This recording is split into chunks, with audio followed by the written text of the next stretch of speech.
ಓಂ ನಮಃ ಶಿವಾಯ. ಸರ್ವರಿಗೂ ವಂದನೆಗಳು. ನವರಾತ್ರಿಯ 5ನೆಯ ದಿವಸ ತಾಯಿ ಸ್ಕಂದಮಾತಾದೇವಿ.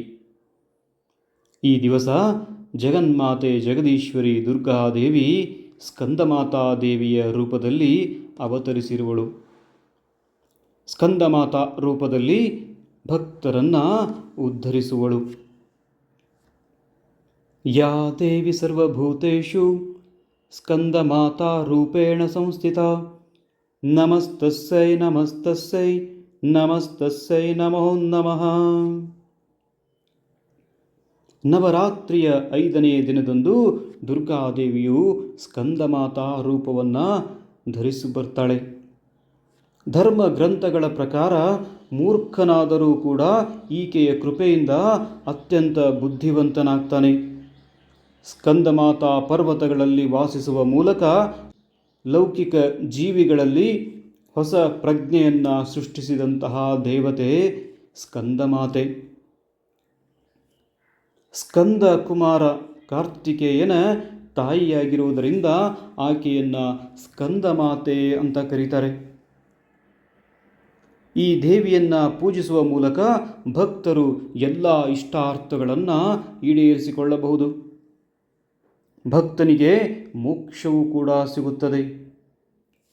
ಅದೇ ಸಮಯದಲ್ಲಿ ಅವರನ್ನು ಪೂಜಿಸುವುದರಿಂದ ಸಂತಾನ ಭಾಗ್ಯವೂ ಕೂಡ ದೊರೆಯುತ್ತದೆ. ನವರಾತ್ರಿಯ 5ನೆಯ ದಿನದ ಪೂಜೆ ಈ ರೀತಿಯಾಗಿ ನೆರವೇರಿಸಬಹುದು.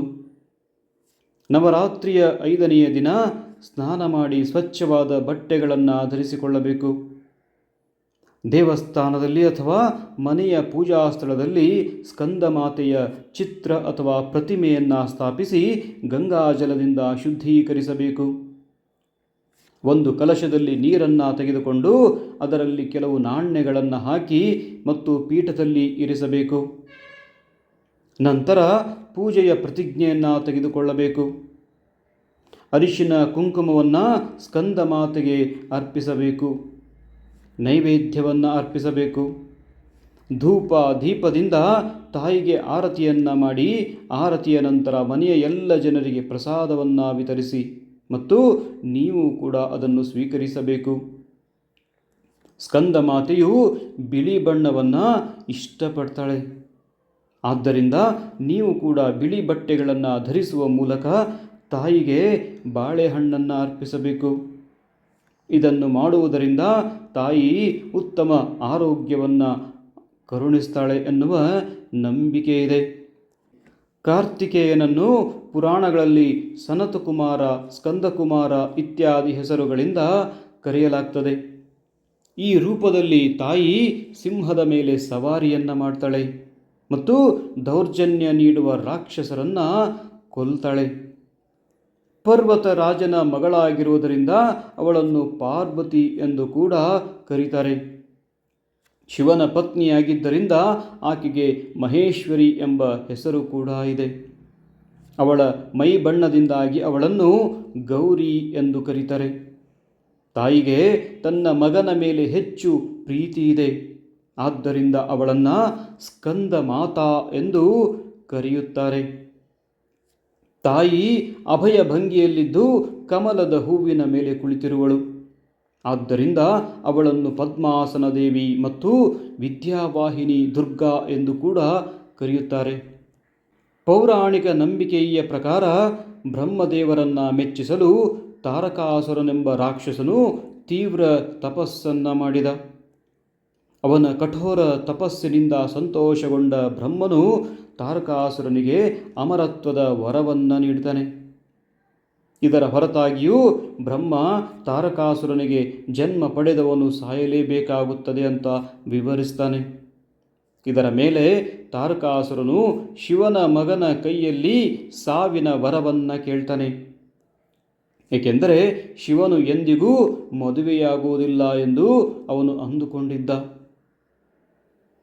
ಅವನು ಮದುವೆಯಾದರೂ ಅವನಿಗೆ ಮಗನು ಜನಿಸುವುದಿಲ್ಲ ಅಂತ ಕೂಡ ಭಾವಿಸಿದ್ದ ತಾರಕಾಸುರ. ವರವನ್ನು ಪಡೆದ ಮೇಲೆ ತಾರಕಾಸುರನು ಜನರನ್ನು ಹಿಂಸಿಸಲು ಪ್ರಾರಂಭಿಸ್ತಾನೆ. ಜನರು ಶಿವನ ಬಳಿಗೆ ಹೋಗಿ ತಾರಕಾಸುರನನ್ನು ಸಂಹಾರ ಮಾಡುವಂತೆ ಪ್ರಾರ್ಥನೆಯನ್ನು ಮಾಡ್ತಾರೆ. ನಂತರ ಶಿವ ಪಾರ್ವತಿಯನ್ನು ವಿವಾಹವಾಗ್ತಾರೆ. ಕಾರ್ತಿಕೇಯ ಜನ್ಮವನ್ನು ತಾಳ್ತಾನೆ. ಕಾರ್ತಿಕೇಯ ಬೆಳೆದಾಗ ಅವನು ರಾಕ್ಷಸ ತಾರಕಾಸುರನನ್ನು ಕೊಲ್ತಾನೆ. ಈಕೆ ಸ್ಕಂದನ ತಾಯಿಯಾದ್ದರಿಂದ ಕಾರ್ತಿಕೇಯ ಅವಳನ್ನು ಸ್ಕಂದ ಮಾತೆ ಅಂತ ಕರೀತಾನೆ. ತಾಯಿ ಸ್ಕಂದ ಮಾತೆಯನ್ನು ಪೂಜಿಸುವುದರಿಂದ ಮಕ್ಕಳ ಸಂತೋಷ ಮಾತ್ರವಲ್ಲದೆ ರೋಗದಿಂದ ಮುಕ್ತಿಯ ಆಶೀರ್ವಾದವನ್ನು ಪಡೆಯಬಹುದು. ಇಂತಹ ಸನ್ನಿವೇಶದಲ್ಲಿ ಮಗುವಿನ ಸಂತೋಷದ ಆಸೆಯಿಂದ ತಾಯಿ ಸ್ಕಂದ ಮಾತೆಯನ್ನು ಪೂಜಿಸಲು ಬಯಸುವ ವ್ಯಕ್ತಿಯು ಕೆಂಪು ಬಟ್ಟೆಯಲ್ಲಿ ಸಿಂಧೂರ, ಕೆಂಪು ಬಳೆ, ಕೆಂಪು ಬಿಂದಿ ಮತ್ತು ಸೇಬು ಮತ್ತು ಕೆಂಪು ಹೂವುಗಳು ಮತ್ತು ಅಕ್ಕಿಯನ್ನು ಕಟ್ಟುವ ಮೂಲಕ ತಾಯಿಯ ಮಡಿಲನ್ನು ತುಂಬಬೇಕು. ಓಂ ದೇವಿ ಸ್ಕಂದ ಮಾತಾಯೇ ನಮಃ ಅಂತ ಕೂಡ ತಾವುಗಳು ಜಪ ಮಾಡಬಹುದು. ದೇವಿಯ ಮಂತ್ರ ಈ ರೀತಿಯಾಗಿದೆ. ಈ ಮಂತ್ರವನ್ನು 108 ಬಾರಿ ಜಪ ಮಾಡಿದಲ್ಲಿ ಜಗನ್ಮಾತೆ ಜಗದೀಶ್ವರಿ ಸ್ಕಂದ ಮಾತೆಯು ಪ್ರೀತಳಾಗ್ತಾಳೆ.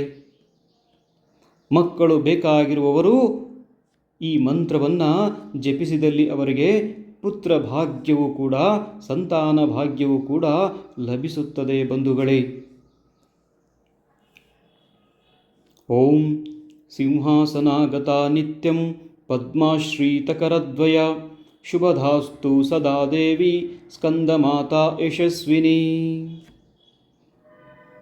ಈ ಮಂತ್ರವನ್ನು 108 ಸಾರಿ ಜಪಿಸಿ ಬಂಧುಗಳೇ.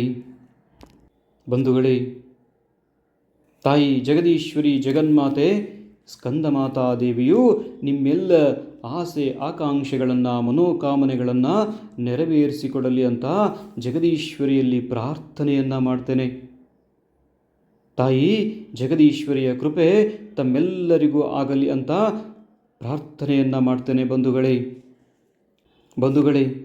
ಈ ವಿಡಿಯೋ ನಿಮಗೆ ಇಷ್ಟವಾದಲ್ಲಿ ಮತ್ತು ನಿತ್ಯ ಇಂತಹ ಸಂದೇಶಗಳನ್ನು ಪಡೆಯಲು ಈ ಗುರುಸೇವಕನ ಯೂಟ್ಯೂಬ್ ಚಾನಲನ್ನು ಲೈಕ್ ಮಾಡಿ, ಸಬ್ಸ್ಕ್ರೈಬ್ ಮಾಡಿ, ಕಮೆಂಟ್ ಮಾಡಿ ಮತ್ತು ಇಷ್ಟ ಆದರೆ ಪ್ರತಿಯೊಬ್ಬರಿಗೂ ತಲುಪುವ ಹಾಗೆ ಇತರರಿಗೂ ಶೇರ್ ಮಾಡಿ. ಸದಾಕಾಲ ಸಕಾರಾತ್ಮಕವಾಗಿ ಯೋಚನೆಯನ್ನು ಮಾಡಿ. ಶುಭ ದಿನ, ಶುಭವಾಗಲಿ ಬಂಧುಗಳೇ.